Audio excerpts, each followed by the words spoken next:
Assalamualaikum warahmatullahi wabarakatuh. Sampurasun. Hei barudak, kumaha kabar hidup dina dinten ieu?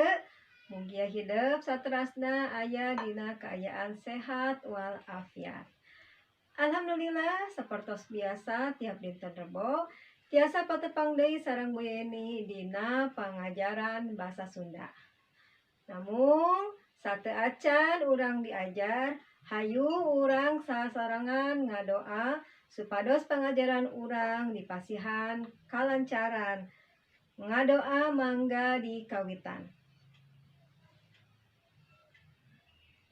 ngadoa beres mugia naon anu ku urang dipikaharep tiasa dikabul ku Allah Subhanahu wa taala. Amin ya robbal alamin. Pangajaran bahasa Sunda urang dina dinten ieu masih ngeunaan tema hirup sauyunan. Sate acan urang kana materi hayu urang aos heula naon tujuan pangajaran dina dinten ieu.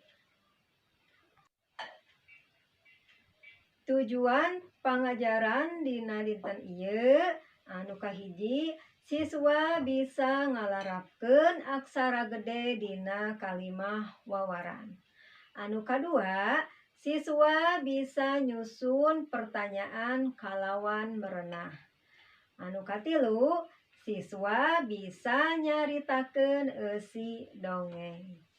Tah eta tilu tujuan pangajaran anu kedah ku urang dihontal dina dinten ieu.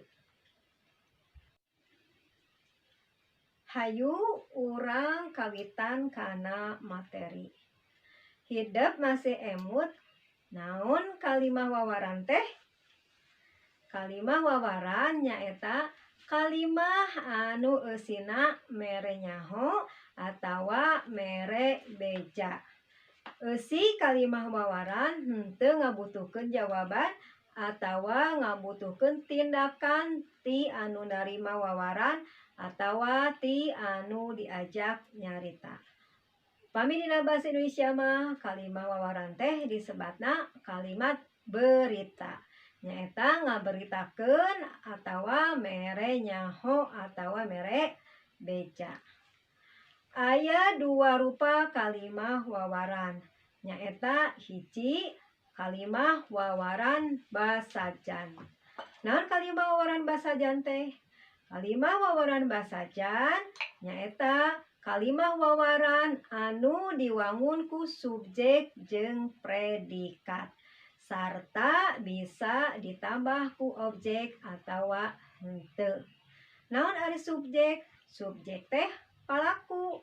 Ari predikat mah nyaeta pami dina bahasa Indonesia mah kata kerja atanapi kecap pagawean. Anu kadua kalimah wawaran jembar. Tah kalimah wawaran jembar mah nyaeta kalimah wawaran basajan anu dijembaran atawa ditambah ku katerangan.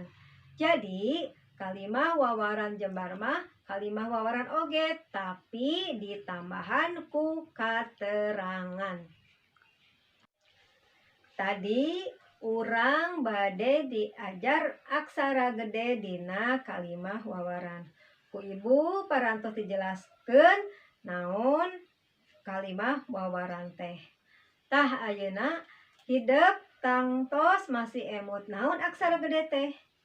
Aksara gede teh disebat aksara kapital. Aksara gede digunakeun pikeun hiji mimiti nulis kalimah atawa awal paragraf atawa saatos titik. Jadi lamun hidup rek ngamimitian nyen kalimah ulah hilap gunakeun aksara gede. Anu kadua ngaran jalma. Lamun hidup bade nulis ngaran jalma kedah nganggo huruf kapital di awalna. Misalna Rita, Galih, Siti, Beni, jeung sajabana. Anu katilu ngaran tempat, kota, provinsi atau negara. Jadi Bandung, Jawa Barat, Indonesia kudu dimimitian ku aksara gede. Anu kaopat nyaeta ngaran poe atawa bulan. Misalna poe Ahad, poe Senin, poe Jumat eta kedah nganggo aksara gede. Atawa bulan Januari, Maret, April oge kudu ditulis make aksara gede. Kumaha ngalarapkeun dina kalimah? Contoh, aya kalimah aya puyuh sajodo nyayang dina pare. Tah eta sadayana diserat ku aksara leutik. Kumaha ngalarapkeun aksara gedena? Tinggal kalimat handapna aya puyuh sajodo nyayang dina pare. Aya huruf A awalna ku ibu ditandaan ku warna beureum diserat ku aksara gede. Sabab eta awal nulis kalimah atau mimiti nulis kalimah. Contoh nu kadua, harita teh kajadiana poe Minggu di Banyuwangi. Diserat ku huruf alif sadayana. Kumaha ngalarapkeun aksara gedena? Harita teh kajadiana poe Minggu di Banyuwangi. Tah harita huruf H-na ageng. Sabab mangrupakeun mimiti nulis kalimah. Minggu oge ditulis huruf M-na ku aksara gede. Sabab Minggu nandakeun ngaran poe. Banyuwangi oge huruf B-na ditulis ku aksara gede. Sabab Banyuwangi nyaeta ngaran hiji tempat atawa kota. Jadi eta contona cara ngalarapkeun aksara gede atau aksara kapital dina kalimah wawaran. Tah ayeuna prak ku hideup pigawe kawas contoh. Aya 5 kalimah wawaran anu kedah ku hideup diseratkeun mana anu kedah nganggo aksara gede atawa aksara kapital. Serat ku seratan anu sae sareng kerjakeun sing leres. Kerjakeun sapertos anu tadi atos dicontohkeun ku ibu sateacana. Hayu urang teraskeun deui. Hideup masih emut naon kalimah pananya teh. Kamari ibu parantos ngajelaskeun ngeunaan kecap pananya. Hayu urang bahas deui supados hideup langkung terang, langkung paham kana kalimah pananya. Kalimah pananya teh nyaeta kalimah anu gunana keur nanyakeun kabatur ngeunaan hiji hal. Dina kalimah pananya dicirian biasana tungtungna aya tanda pananya atau tanda tanya. Terus dina kalimah pananya biasana aya kecap pananya. Hideup tangtos masih emut aya sababaraha kecap pananya. Misalna naon, saha, di mana, sabaraha jeung sajabana. Tah ku ibu dipasian contoh.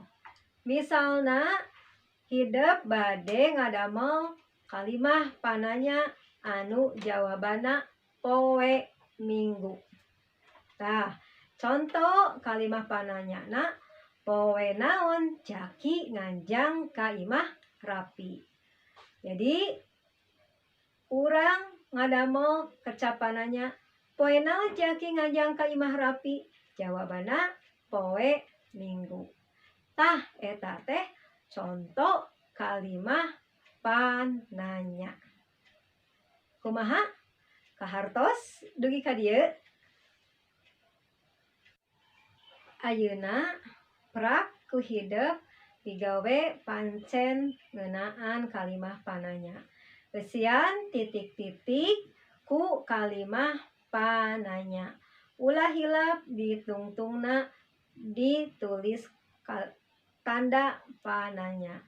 Aya 5 jawaban anu kedah ku hidep di damel kalimah pananyana. Serat ku seratan anu sae. Kumaha dugi ka dieu kahartos ku hidep? Ibu yakin hidep pinter, hidep ngartos kana materi anu parantos ku ibu didugikeun. Urang teraskeun deui. Hidep ayeuna gaduh hiji tugas deui. Kamari hidep parantos ngupingkeun carita peucang jeung puyuh. Tah, tugas hidep ayeuna hidep ngadamel video anu nyaritakeun dongeng. Dongengna bebas, mangga hidep bade milih dongeng naon tapi ngeunaan binatang atawa sasatoan. Ulah hilap videona dikintunkeun ka ibu atanapi bapak guru hidep. Adamel videona sing sae. Tah barudak mung sakitu materi anu tiasa ku ibu didugikeun dina dinten ieu. Mugia hidep tiasa ngartos naon-naon anu parantos ku ibu didugikeun. Hatur nuhun ka ibu sareng bapak anu parantos ngabimbing putra putrina salami diajar di bumi. Mugia tetap sumanget. Ulah hilap taat kana aturan protokol kesehatan. Ulah hilap kana 5M-na. Wilujeng mancen tugas. Sakali deui atur nuhun, wilujeng patepang deui dina pangajaran salajengna. Assalamualaikum warahmatullahi wabarakatuh.